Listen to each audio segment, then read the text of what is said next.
Video games have changed, and not all for the better. So I grew up playing the classics. I loved nothing more than playing Super Mario World, Donkey Kong Country 1 and 2, Mario Kart 64, Legend of Zelda Ocarina of Time, still my all-time favorite game, Halo 2, Halo 3, with friends, family, and just having those great adventures with Zelda. Those are some of my better childhood memories. I didn't read books growing up.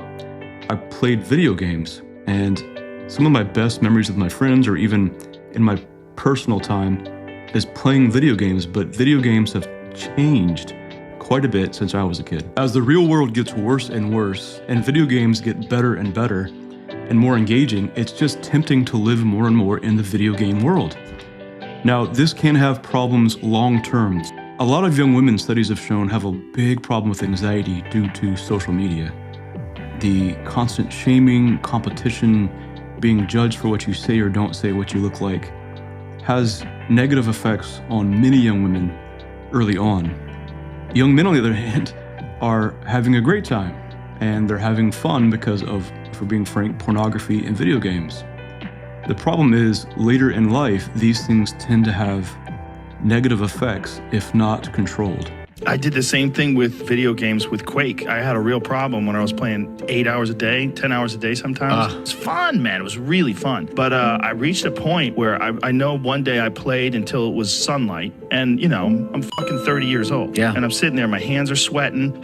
I'm all fucking caffeinated up. I've been drinking Mountain Dew for the past 8 hours. And I realized, I'm like, what am I doing? I'm not where I want to be. I'm not where I want to be with my life. And I'm just sitting here playing video games all the time. And there's no future in this. Psychologist Jonathan Haidt pointed this out recently in a conversation with Jordan Peterson.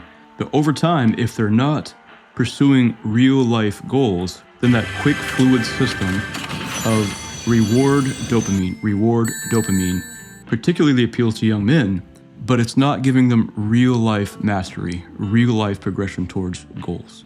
Games are very, very varied. Some of these quest games that are cooperative. Yes. So I can't slam video games as much as I can slam social media.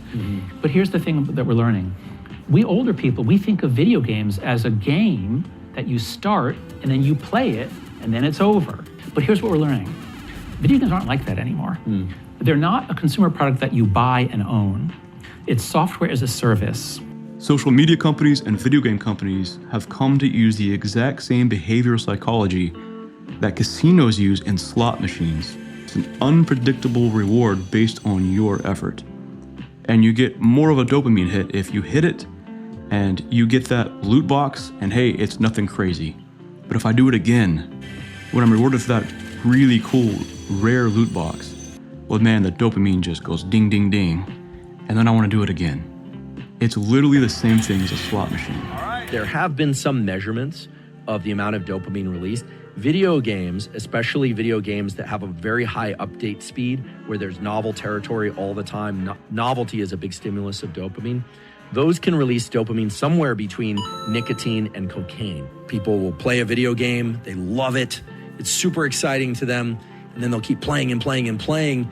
So oftentimes what will happen is the person only has excitement and can achieve dopamine release to the same extent doing that behavior and not other behaviors. And so they start losing interest in school, they start losing interest in relationships, they start losing interest in fitness and well-being, and depletes their life.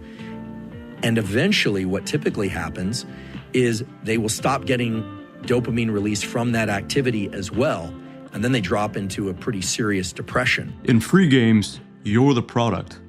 But in all the games now, they want to keep you as locked in the ecosystem as they possibly can to get more money.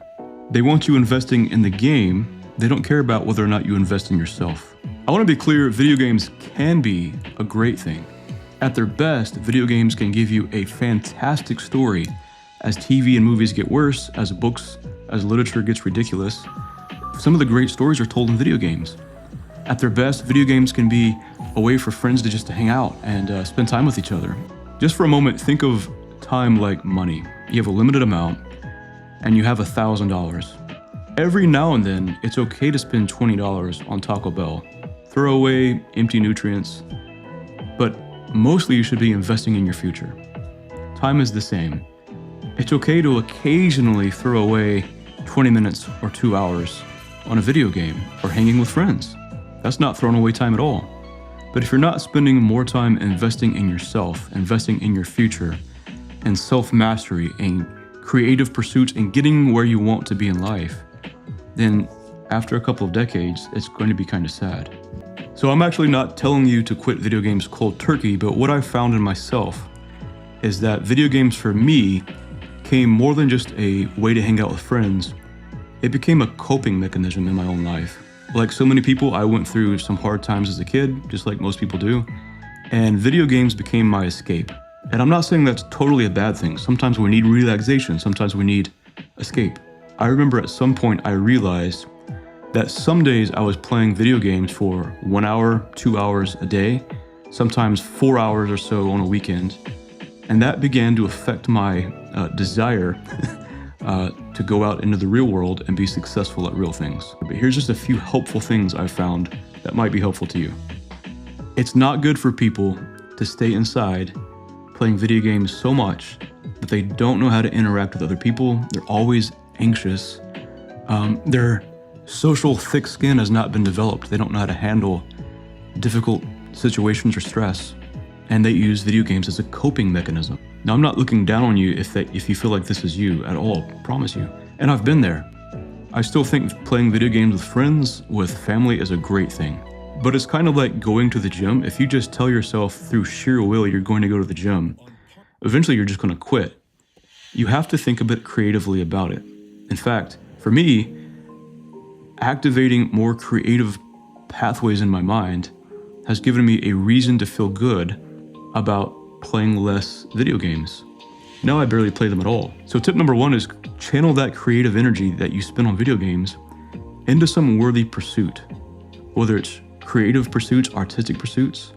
How many hours a day should you spend to learn a new language like French or Italian or Greek? Well, probably the exact same amount you're playing video games. You could learn an instrument, you could learn woodworking, archery, fishing. The second tip is to not try to quit games cold turkey, but just to change the way that you think about video games.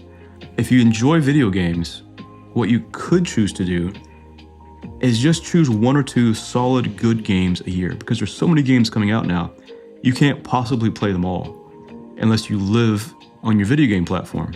But if you choose 1 or 2 solid games per year and you play through those, you'll still get those great stories, the great graphics, the great excitement, the great adventure. But some video games really have great stories. And for me, I love the fantasy games. I love the adventure games. So I love The Legend of Zelda. I love Dark Souls 3, probably one of my favorite games of all time. My brother got that one for me. It was just a really nice gift. I played it, loved it. But if you choose just a couple of games a year, you don't have to worry about dumping your entire life, letting it being eaten up by a corporation who's just trying to make money off of you.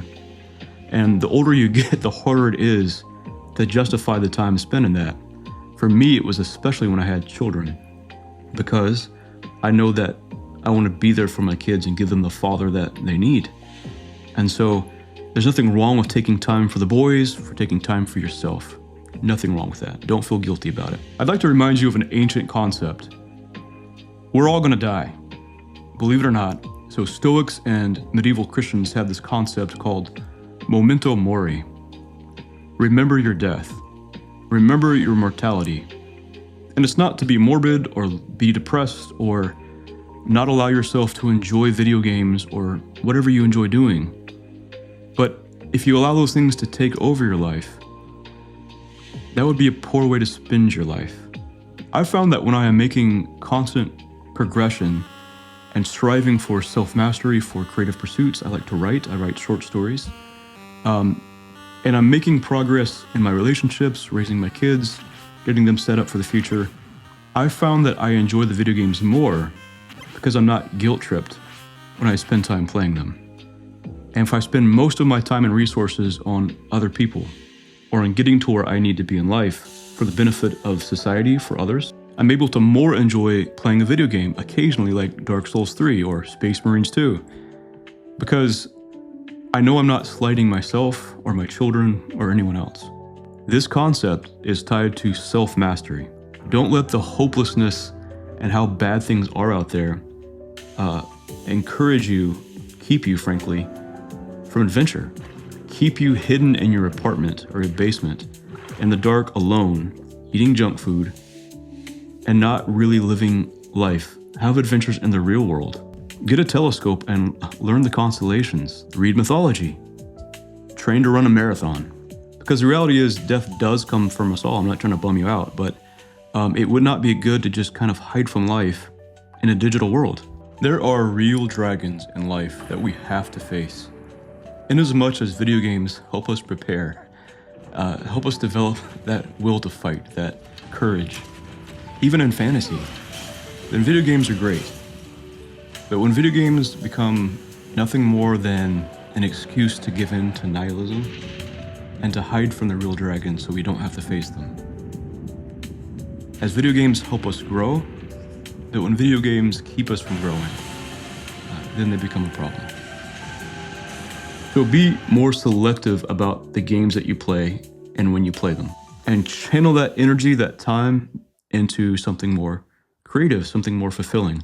Yeah, the dopamine hit will come later. It's a delayed gratification, but it's so much more rewarding. But if and when video games become not just a hobby, but a substitute for real life, for real adventures, for real friendships, for real leveling up, then you might need to reconsider your hobby. And no matter what happens out there, no matter how bad it gets or dark it gets, I hope you know you really do matter. So live your life to its fullest. As always, thanks for watching. God bless.